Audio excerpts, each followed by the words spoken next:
हरे कृष्णा, राधे राधे। श्याम की कृपा चैनल में आपका स्वागत है। एक गांव में एक सासू माँ और एक बहू थी।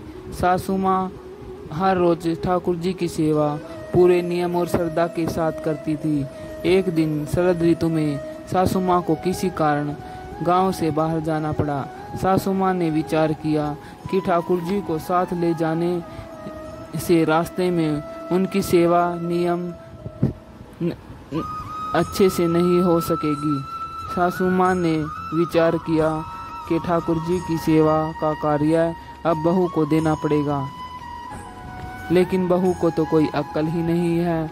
ठाकुर जी की सेवा कैसे करनी है। सासू माँ ने बहू को बुलाया और समझाया ठाकुर जी की सेवा कैसे करनी है, कैसे ठाकुर जी को लाड लड़ाना है। सासू माँ ने बहू को समझाया कि बहू, मैं यात्रा पर जा रही हूँ, अब ठाकुर जी की सेवा का पूजा का सारा कार्य तुमको करना है। सासू माँ ने बहू को समझाया, देख ऐसे 3 घंटी बजाकर सुबह ठाकुर जी को जगाना, फिर ठाकुर जी को मंगल भोग कराना, फिर ठाकुर जी को स्नान कराना, फिर ठाकुर जी को कपड़े पहनाना, फिर ठाकुर जी का श्रृंगार करना और फिर ठाकुर जी को दर्पण दिखाना। दर्पण में ठाकुर जी का हंसता हुआ मुख देखने के बाद ही राजभोग लगाना। इस तरह सासू माँ ने बहू को सारे नियम समझाकर यात्रा पर चली गई। अब बहू ने ठाकुर जी की सेवा कार्य उसी प्रकार किया जैसा कि सासू माँ ने समझाया था। ठाकुर जी को जगाया, नहलाया, कपड़े पहनाए, श्रृंगार किया, दर्पण दिखाया। सासू माँ ने कहा था कि दर्पण में ठाकुर जी का हंसता हुआ चेहरा देखकर ही राजभोग लगाना। दर्पण में ठाकुर जी का हंसता हुआ मुख न देखकर बहू को बहुत आश्चर्य हुआ। बहू ने विचार किया कि शायद मुझसे सेवा में कहीं कोई गलती हो गई हो, तभी दर्पण में ठाकुर जी का हंसता हुआ मुख नहीं दिख रहा। बहू ने फिर से नहलाया, श्रृंगार किया, दर्पण दिखाया, लेकिन ठाकुर जी का हंसता हुआ मुख नहीं दिखा।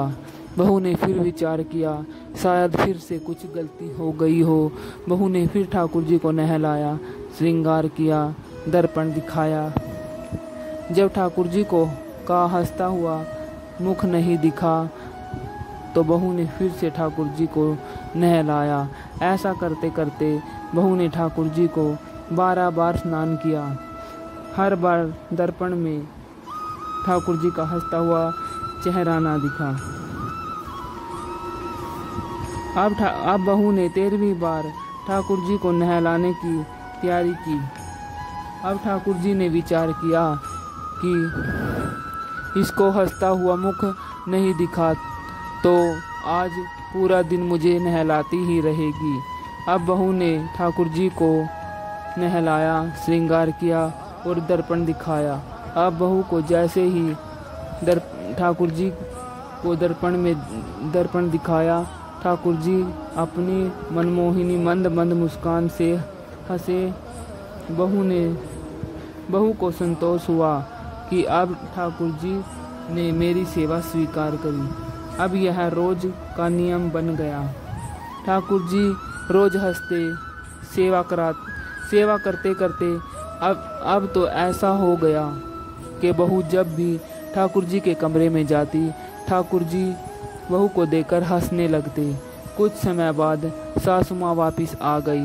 सासू माँ ने ठाकुर जी से कहा, हे प्रभु, क्षमा करना, अगर बहू से आपकी सेवा में कोई कमी रह गई हो। मैं अब आ गई हूँ, मैं आपकी सेवा बड़े ध्यान से करूँगी।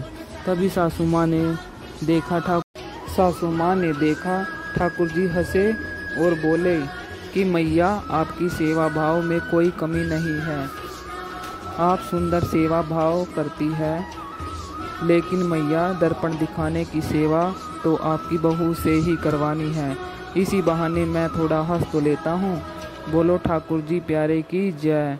जय जय श्री राधे। राधे राधे।